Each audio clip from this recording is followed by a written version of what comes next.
Book of Heaven, Volume 24, September 21st, 1928. How from the beginning of creation, God has always given to man the siege of the human will. Value of the acts done in the divine volition. Example of the sun. I continued my round in the creation to keep company with all the works of the divine fiat, and together with it, oh, how rich in light I felt, possessor of everything. It seemed to me that everything was mine, because the divine will gave me everything, and by going around in it, I received everything.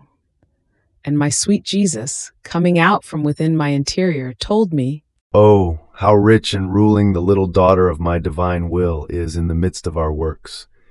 They are so many that she cannot embrace them all, and we, delighting in seeing her in the midst of our works, keep repeating to her, 'Everything is yours, for you we have created it, to see you rich, beautiful, and ruling.'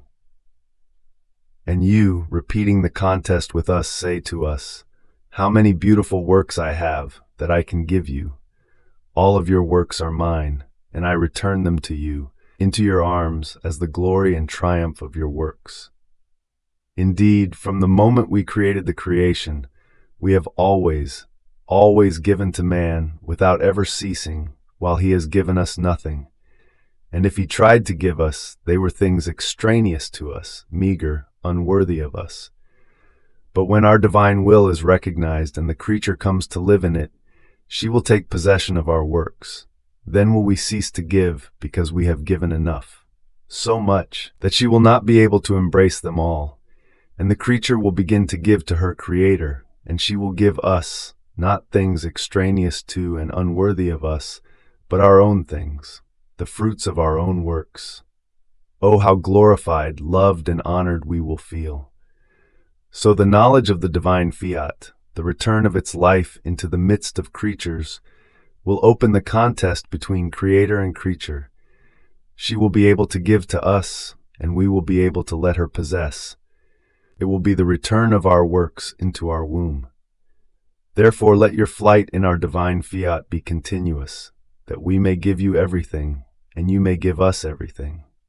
Moreover, one who lives in our will lives of light, and with the power of its light, our will has the virtue of knocking down all evils, of taking life away from passions, of dispelling darkness.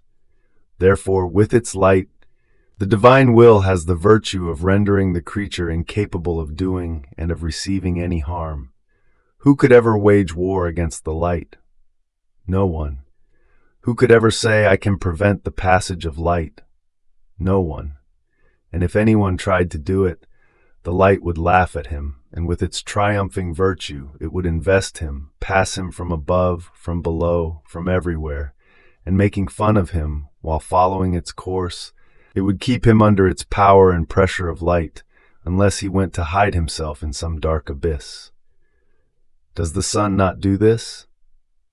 Much more so does the sun of my will, and the soul who lives in this light does nothing but expand the capacity of her intelligence to be able to receive more light.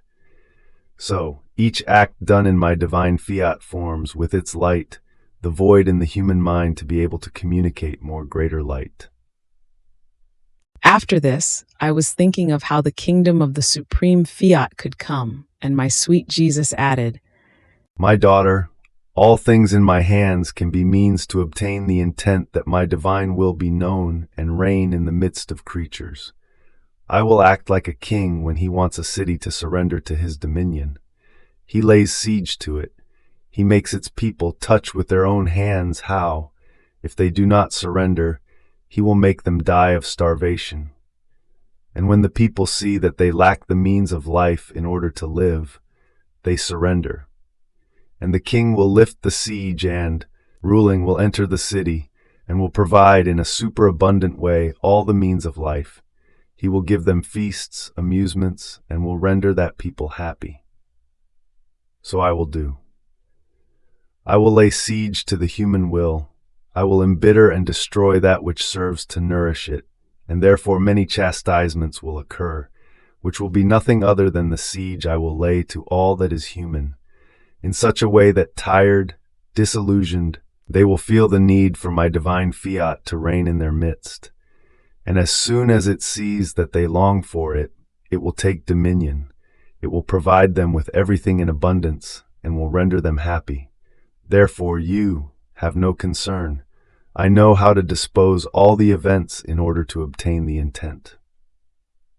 Then I was thinking to myself about the great value of our acts done in the divine fiat, which is such that while the act is one, it can extend to all. And my sweet Jesus, moving in my interior, told me, My daughter, just as the light of the sun, with one single blow of light, gives light to the whole creature, in such a way that in the same instant, and with one alone of its acts, it gives light to the gaze, to the mouth, to the hands, to the steps, to everything. Nor does it need to repeat its act of light so many times for as many members as the creature has, but one single act of light is enough for everything, so that each member and object may have its light all to itself. The same for the acts done in my divine volition. Since they are children of the light of my divine will, with one single act, it can make light for all. It can extend everywhere, because it is a virtue and property that the light of my divine fiat possesses within itself, that with one single act it can give light to all. And if there can be any difference, it is on the part of those who receive it. One who is disposed takes the good of the light and profits from it. One who is not disposed, even though he feels himself full of light, does not take the good it contains. It happens as to the sun, which gives light to all, and no one can say, "To me it does not give its light." And since all can receive it as they please, it provokes no jealousy. However, there can be great difference. Some make use of the light in order to work, and they earn their profit. Some enjoy the light and remain idle, earning nothing. Some make use of it to amuse themselves, some to sin. The light does not change, it is always light and performs its office of light. But not all of those who receive it make a profit of it, or use it in the same way. Such is my divine will and the acts done in it. They are always light, but those who profit from this light are the ones who are disposed.